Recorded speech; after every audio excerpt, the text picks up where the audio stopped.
Hi guys, good morning. This is Dan.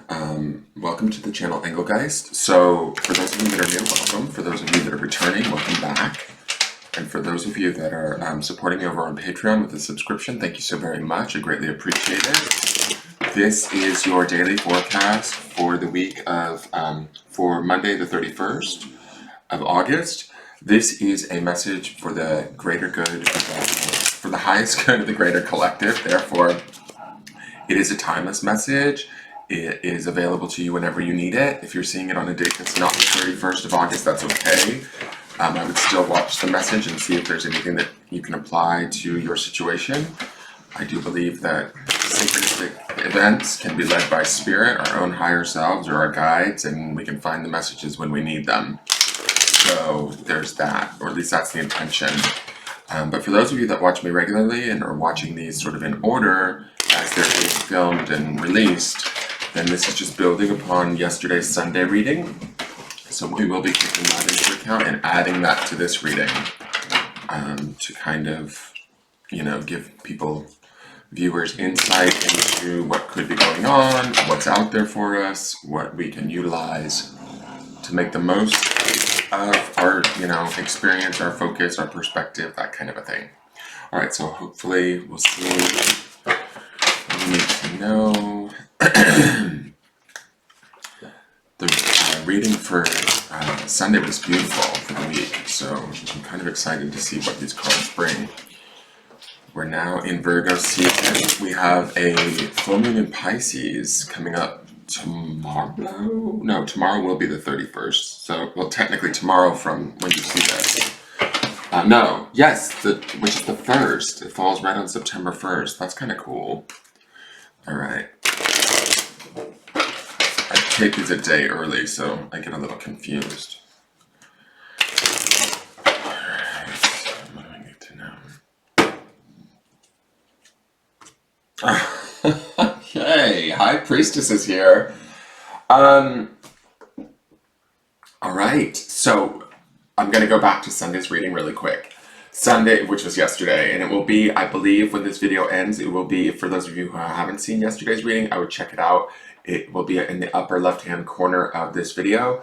It will give you a little insight into what I'm talking about when I'm talking about the underpinning energy of the week, because those cards play out throughout the entirety of the week. So for today, this Monday the 31st, this High Priestess is sort of the card that we're working with, right? This is an energy of secrecy. This is an energy of intuition. This is an energy of magic and emotion. You can see that she's sort of like the feminine version of the magician, right? The magician is more sort of the creative aspect of the active, sort of extroverted, creative version of the High Priestess, right? She's the second card after the Fool and then the Magician. So she, to me, is more that sort of internal knowledge, that subtler, more quiet voice. She pairs beautifully with Sunday's card, which should be the next couple of days, which is that star energy, right? To me, the High Priestess is very much in contact with the more subtle messages of our subconscious, our intuition, and I feel like she kind of speaks sometimes maybe in riddles. She can possibly be a little bit hard to discern, but if we give her kind of the attention that she deserves, we will be rewarded with knowledge that goes like further than we maybe expected, or that we were aware that we knew.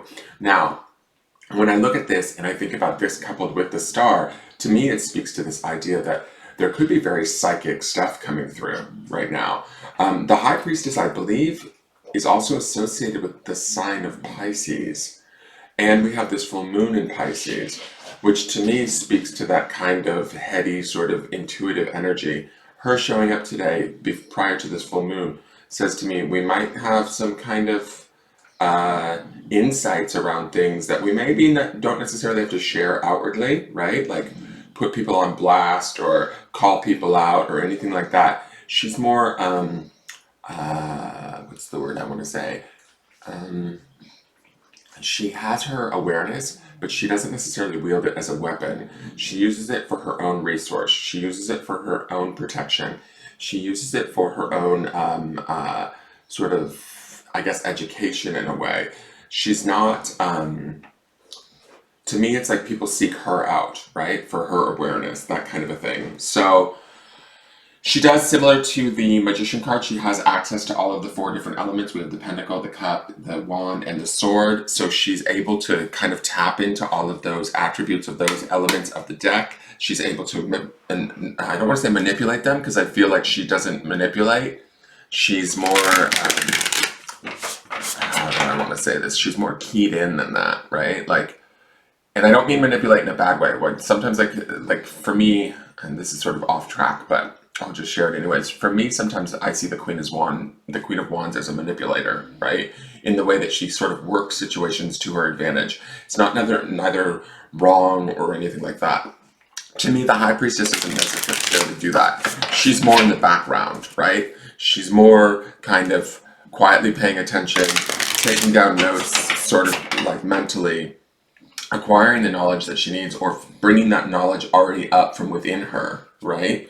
And acting from that place.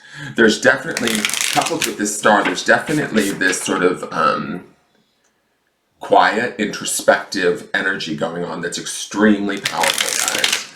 If we stop, if we slow down, if we have opportunities to slow down and listen to the more subtle voices going on in our heads, there's an opportunity here to either gain knowledge or become aware of something in a very powerful way that, you know, will shed light on our situation, maybe open up a new pathway, a new door, a new opportunity, new steps to take. If there's anything that we felt sort of frustrated with, unable to find the solution to, I think that the High Priestess coupled with the Star will bring about those solutions if we're paying attention, if we're honoring the energy, if we're connecting to our higher self with a, you know, maybe a sort of respect or reverence. Taking 5 minutes out of the day just to kind of check in with ourselves. She's kind of there waiting to talk to you, right? Does that make sense? But I'll tell you this, the High Priestess won't chase you. You're going to have to chase her, if anything. She's not there's definitely like, she's not easily revealed. And I don't mean that it's the work, but I mean that like, it may not be obvious, right? We might have to dig a little deeper, go a little further, shine a little brighter, like that star card. All right, let's see what's in the Angels and Ancestors deck for us. And I will read the definitions of these afterwards, just in case. These are just sort of my interpretations of what these cards are about. I would definitely say trust your intuition and instincts on this day with this card leading. Okay, so this is Lady. And it says, enjoy growth and reap rewards. So when I look at this looks like the pentagram, like not the pentagram, but the pentacle here. Do you see that 5 star in the apple, the seated star in the apple? I love that. There's fruit. Again, she's sort of similar to Druid from yesterday. She's more the feminine aspect of Druid. There's also this youth to her that Druid didn't have, but I feel like they're sort of positioned in the same way on the card even, right? I feel like she could be the younger, youthful, feminine counterpart to what we saw in Druid yesterday, which was holding this space. And what she says here is she says, enjoy growth and reap the rewards. So to me, it's like if we're continuing to hold the space, we're continuing to listen to our own higher intelligence, our own sort of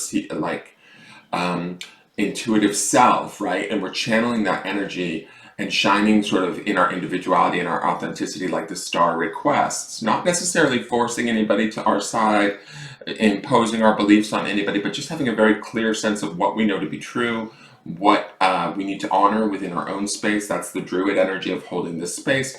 Lady kind of comes in, right? And she becomes this sort of fruitful, abundant, she sort of gives me Empress vibes, right? Where she has all of this fruit around her. There's nourishment here.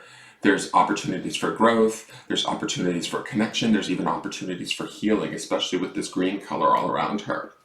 So to me, I feel like she also, I don't know why the seeds on that apple are really pulling my attention right now. It's making me think of it like a pentacle. It's making me feel like there's something going on for some of us in our material world where we can connect to it and grow it right now. There's an opportunity here. There's an opportunity to shine. There's an opportunity to sort of dig a little bit deeper, find the answer that we need, and move forward in a very powerful and profound way. Now, for some of you, this could be around a relationship. Some of you, this could be around, career or whatever. But this apple is telling me today that there's something that we can kind of change and grow materially that is going to be to our benefit, right? That's going to excite us, that's going to bring us maybe pleasure and abundance, that sort of a thing. I also want to say, I want to go back to yesterday's grounding stone, which was that idea of joy. That is the grounding stone that we need to ground in throughout the entirety of the week. So we want to keep this focus on where our joy lies, right? And how do we bring that about? Excuse me, with that star card and the high priestess card, I feel like we have this strength to go about doing that, especially like in this early part of the week. These major arcana cards are showing up saying that like maybe we're setting the tone in a rather like, I want to say more subtle way, but in a just as strong a way as if we were taking like very much immediate action. Does that make sense? So if we're kind of remapping our subconscious or our thought patterns around the possibility of a certain outcome or a certain opportunity, and we're starting to think, oh, maybe I can do that. Hold that space. Challenge yourself to like grow that idea. Utilize the sort of like strength of and creativity that is more internal of the high priestess to kind of help you to find the answers, the knowledge, the wisdom that you need to make this a reality. This lady energy, I feel like she's going to help bring it. That's maybe that apple too, is bring it into the material world. It's like the high priestess gives us the information from the other side, so to speak, our more intuitive subconscious side, and lady helps us to grow that into actual real palpable reward. So let's see what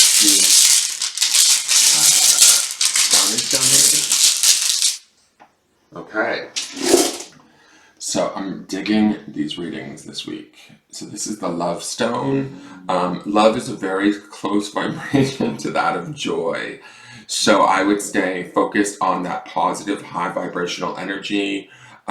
Circulating, I get this distinct impression too with this high priestess, that the circulation of this love, right? We put that out and we give that to others, but we also want to make sure that we have plenty of it for ourselves. And that, so for some reason, I feel like the high priestess is saying, don't forget to love me, right? Don't forget to sort of acknowledge my own higher self, or at least that's the sort of the message that I'm getting as I'm looking at these cards, is when we start to honor our own higher knowledge, our own higher being, we act as if we have the answers, we act as if, we trust as if that we will get the right guidance, we will get the right connection, as long as we're doing it from a place of love, bestowing that love upon us and seeking out that joy, right? We can make sort of these opportunities for growth that we see in this lady card. She gives me major, not only Empress vibes, but also Mother Earth, like she's very connected to sort of Mother Earth. So she's about, to me, the vibe from Lady is she's about bringing the dreams of the high priestess into reality, right? And we do that through this vibration of love. That's kind of the feeling that I'm getting from all of these. Like when we're vibrating in that place of that space of love, and with that focus on joy, that underpinning focus on joy, this is powerful medicine. This is powerful magic, and a lot can be shifted, changed, and created from this space. So let me read these cards to you really quick. I hope that makes sense, guys. So the High Priestess. The High Priestess takes the spark created by the magician and transforms the idea into tangible reality. Like a shadow passing in the night, her energy is present and can be felt in our gut, but not always seen. Her intuitive power lies in the spiritual unconscious, allowing the High Priestess to soar back and forth through the veil, bringing with her divine knowledge. Perched on the moon and surrounded by the four suits, your connection with the High Priestess is active at this time and should be utilized. She comes ready to deliver the answers you seek through dreams and symbols. Pay attention, she is with you. All right, so we also have this full moon in Pisces, guys. So I think that she's kind of like coming in to remind us that, like, hey, let's do this. Let's make it happen. All right, let me find Lady really quick. All right, so Lady is enjoy growth and reap rewards. Reap what you have sown and enjoy the fruits of your labor. Grow and expand in all areas of your life. The lady, known as the Empress in the traditional tarot, is the representation of the goddess in her most fertile form. She is an abundant, bountiful, and creative being. She is closely connected to nature because it is her child. She represents maternal energy and has more than enough love to give to all those who need nurturing. Yet she is a representation of the goddess Venus too, and yearns for a rich relationship with her counterpart, the Lord. In this card, she holds an apple. Its seeds form a perfect pentagram, which in paganism represents the five elements of life. Fertility, growth, and abundance are all imminent when the lady arrives in your life. All the seeds you have planted are coming to life, and there are plenty more rewards to come. In a material sense, this card can represent financial security and comfort. It shows that there will be more than enough to go round. If you are making business deals or setting intentions to create financial growth, this card indicates a considerable amount of monetary success. The lady can also usher in other forms of abundance, opportunities, marriage proposals, and even the birth of a child. She will help you respect nature and connect with its forces in order to have a genuinely supported journey through life. Okay, guys, so, and I think that all of this, if we're operating from this place of love with this focus on joy, we're kind of putting out a really powerful signal at the beginning of this week that could be bringing us some really wonderful things, especially with that Three of Cups coming in the midweek. That's about celebration and things like that. So we've got some really good kind of stuff going on in the mix here. So don't take that for granted. And like I said, with the High Priestess being sort of more subtle or in the background, you might feel like you're not doing much, but you actually have the capacity to do quite a bit with these cards and from this space of love. I hope that makes sense. That is your forecast for the day. Thank you so much for tuning in. Please, share this video out if you feel so inclined, or tell your friends about the channel, and tune in tomorrow. We'll see how this keeps going. The monthly horoscopes are up. Please give them a look. Take care. I love you.